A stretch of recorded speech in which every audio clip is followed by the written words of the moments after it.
The action of 3 July 1810 was a minor naval engagement of the Napoleonic Wars, in which a French frigate squadron under Guy Victor Duperrey attacked and defeated a convoy of Honourable East India Company East Indiamen near the Comoros Islands. During the engagement, the British convoy resisted strongly and suffered heavy casualties, but 2 ships were eventually forced to surrender. These were the British flagship, the Wyndham, which held off the French squadron to allow the surviving ship Astle to escape, and the Ceylon. The engagement was the 3rd successful French attack on an Indian Ocean convoy in just over a year, the French frigates being part of a squadron operating from the Ile-de-France under Commodore Jacques Hamelin. Although a British frigate squadron under Josias Rowley was under orders to eliminate the French raiders, Rowley was distracted by the planned invasion of Isle Bonaparte, which began the following week.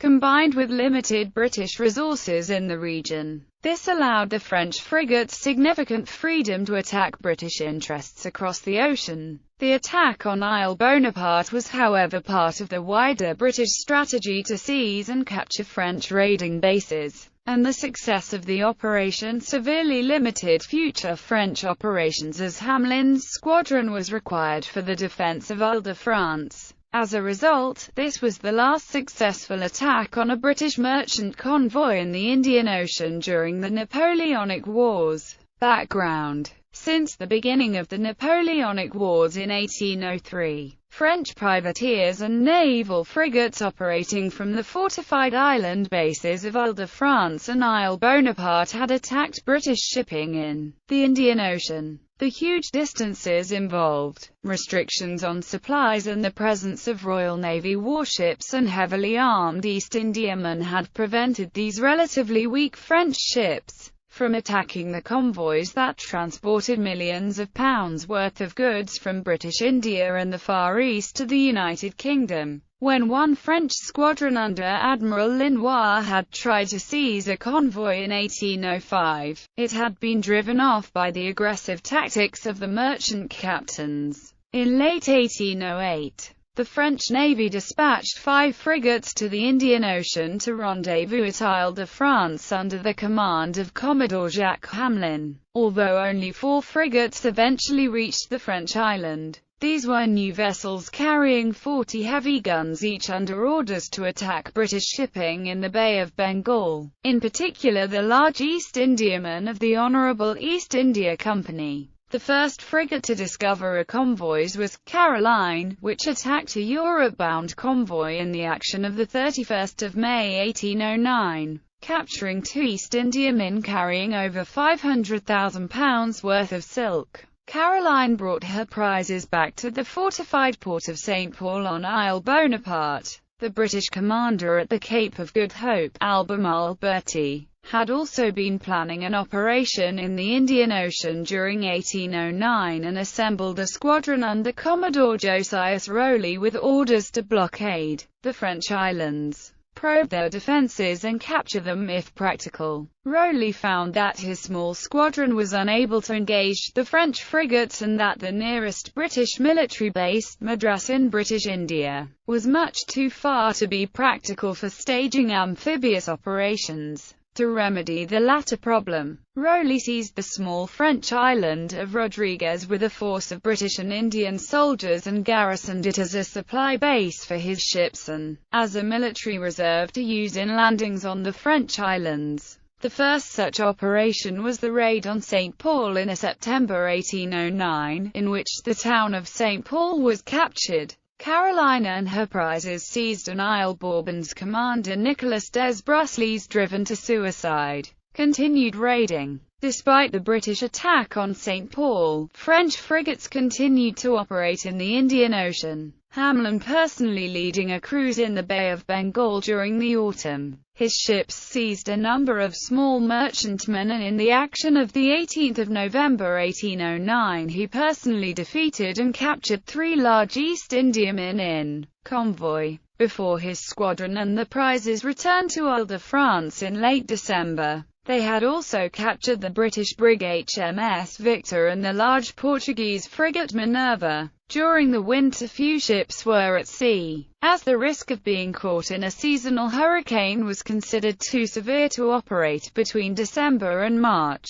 Rowley correspondingly withdrew most of his forces to the Cape of Good Hope, leaving a handful of smaller ships to watch the French islands. Hamelin too kept his forces in harbour at Ile-de-France, replenishing his ships and recruiting sailors from the large pool of unemployed men in Port Napoleon. On the 14th of March, before Rowley could return to his blockade, Hamelin ordered a squadron to sea. This force consisted of the large frigate Bellona, the captured Minerve now renamed Minerve, and the captured brig Victor. The force was led by Guy Victor Duperrey on Bellona, with Pierre Bouvet in Minerve as his second-in-command. Avoiding the remaining frigates of the British blockade, Duperrey's ships escaped unnoticed and began cruising in the Bay of Bengal, capturing a few small vessels but making no serious impression on British trade in the region. By the 1st of June, Duperrey had moved to the Western Indian Ocean, sailing off Madagascar in the hope of sighting British ships from Cape Town. Due to the extended period at sea, his ships were in a poor state of repair, and much of the following month was spent conducting repairs at isolated beaches. Battle. At 600 on the 3rd of July, Duperrey's squadron was cruising off the small island of Mayotte when sails were sighted 36 nautical miles to the northeast.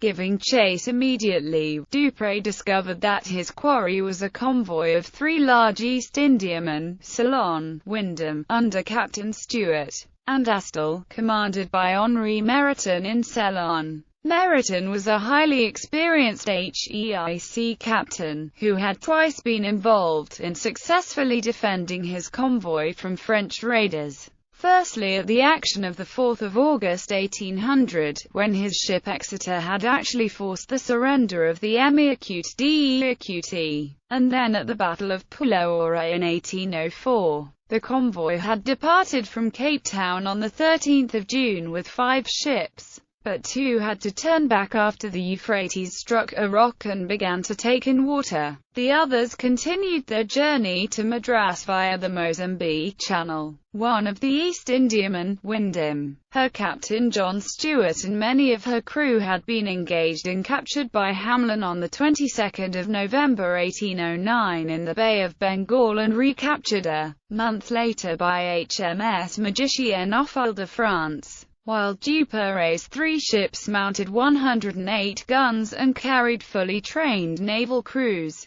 The HEIC ships had approximately 75 cannon between them, and only a handful of their sailors were trained to military standards, primarily crewed by Lascar seamen, who had proven unreliable in the previous convoy actions. The merchant ships' advantages lay in their large size and the 250 soldiers of the 24th Regiment of Foot that were aboard the ships. These troops were on passage to India and would be able to provide musket fire and repel boarders should the French attempt to board. Confident that his squadron outclassed his opponent, Duperrey ordered his ships to chase the East Indiamen, who, at Stewart's suggestion, attempted to close with the shore where the wind and waves would not be as strong and they could better resist the French attack. By 9:30, however, the Astle was forced to reduce sail or risk snapping her topmasts. This slowed the British convoy, Wyndham and Ceylon slowing to protect Astle. Realizing that he could not outrun Duperrey, Meriton decided to turn his ships about and engage the French frigates.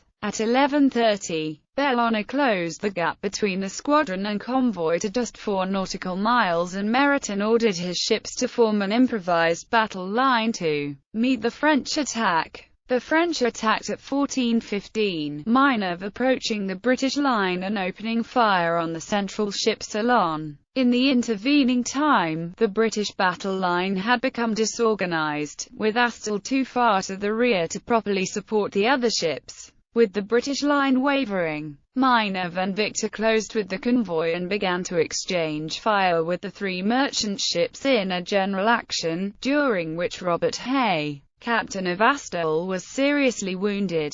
At 1600, Bouvet and Minerve pulled ahead of the struggling convoy and turned as if to ram and board Wyndham, hoping to use the soldiers aboard to drive off the French ship. Captain Stewart turned to meet her. The damage done to Wyndham was however so severe that she was unable to make the turn correctly, and Minerve passed just ahead of her, raking Wyndham and causing severe damage, the soldiers on Wyndham responding with musket fire. As Minerve turned back towards the British convoy with the intention of cutting off the rearmost ships, Astle passed her more damaged companions to become the first ship in line. This left Wyndham, now at the rear, to face Minerve alone. Fortunately for Stewart, Minerve lost 2 topmasts as she turned to face his ship and had to pull away from the British to effect repairs. An hour and a half later, at 1830, Bellona joined the action, attacking Wyndham directly.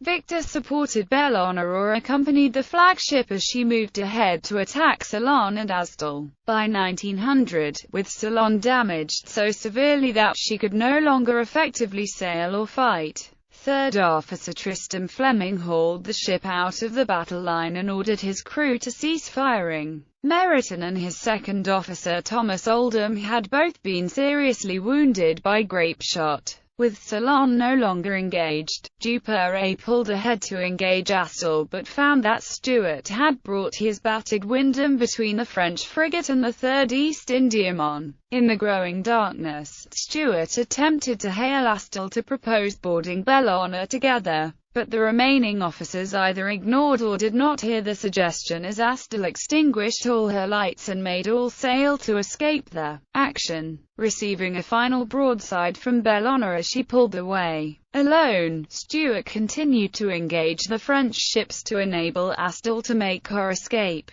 At 1920, the repaired Minerve returned and took possession of Ceylon, and at 1945 Stewart surrendered for the second time in less than a year, his ship badly damaged and casualties mounting among his crew and passengers. Aftermath: Astle was the only HEIC ship to escape, disappearing in the darkness and later reaching a safe port from which dispatches were sent to London recounting the action. On the basis of these accounts, the crew and officers of Astle were rewarded with £2,000 from the company directors to be shared among them. Casualties in the British convoy had been heavy, Wyndham losing 6 killed and 18 wounded. Ceylon 6 killed and 21 wounded, and Astle 8 killed and 37 wounded. In all, 20 British sailors and soldiers were killed and 76 wounded during the engagement, a figure which was matched by the French losses of 22 killed and 38 wounded. 4 killed and 6 wounded on Bellona, 17 killed and 29 wounded on Minerve, and 1 killed and 3 wounded on Victor. The prizes were very severely damaged, and Duperrey was forced to take his squadron to an isolated beach on Anjouan until the 17th of July to effect repairs, before returning to Ile-de-France. Command of Ceylon, renamed Ceylan, was awarded to Lieutenant Vincent Moulic, of Minerve, and that of Wyndham, to Ensign Darrad. Duperrey did not meet any British ships on his journey back to the French island, as most of the British blockade squadron were engaged in the aftermath of the invasion of Isle Bonaparte, conducted during July by Commodore Rowley. With the British distracted by this amphibious operation, it was simple for Duperrey to reach Grand Port on the southeast coast of Ile-de-France in spite of the small blockade squadron under Captain Samuel Pym. This narrow and well-protected anchorage was considered to be the best place to refit the battered French squadron, but in August it came under attack by a British squadron in the Battle of Grand Port. This action was a disaster for the British as their ships became grounded in the unfamiliar shoals of the harbour, and 4 frigates were lost under fire from shore batteries and Duperrey's squadron.